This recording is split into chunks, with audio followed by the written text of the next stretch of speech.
chapter 9, Daniel does something very unique. He not only tells you that the kingdom of God and the Messiah is going to come one day, someday over the rainbow or something, off in the future. He actually gives a time frame for the coming of the Messiah. Okay.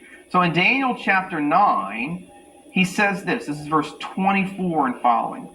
He says, 70 weeks of years are decreed concerning your people and your holy city, to finish the transgression, to put an end to sin, and to atone for iniquity, and to bring in everlasting righteousness.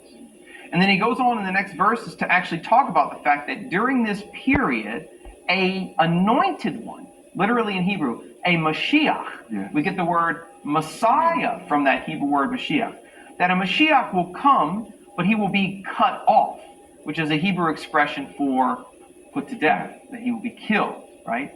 And then it says that the city and the sanctuary, meaning the temple in Jerusalem and the city of Jerusalem, will be destroyed. Right? So this passage here is one of the most important prophecies of the Messiah in the Old Testament, because it's really the only time in the Old Testament that the word Messiah is linked with an explicit death. In other words, there aren't any other prophecies of the Mashiach, of the Messiah being killed. And in fact, sometimes scholars will erroneously say that the Old Testament never says that the Messiah will be killed. But that's not true. Daniel describes a future Messiah who will be cut off and who will be put to death. And he also ties it to mysterious destruction of Jerusalem and to the temple, right?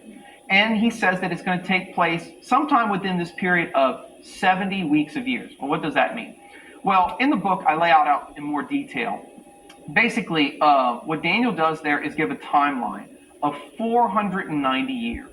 What he says is that starting with the restoration of the temple, the rebuilding of the temple after the Babylonian exile, which took place around 457 BC under King Artaxerxes. He was a Persian king who gave the decree that the Jews would not just be able to go back, but that they would be able to rebuild the temple.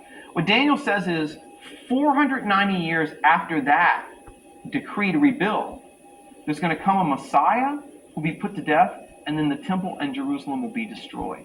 And at that point, not only will sin be atoned for, but everlasting righteousness will come in. In other words, the age of salvation.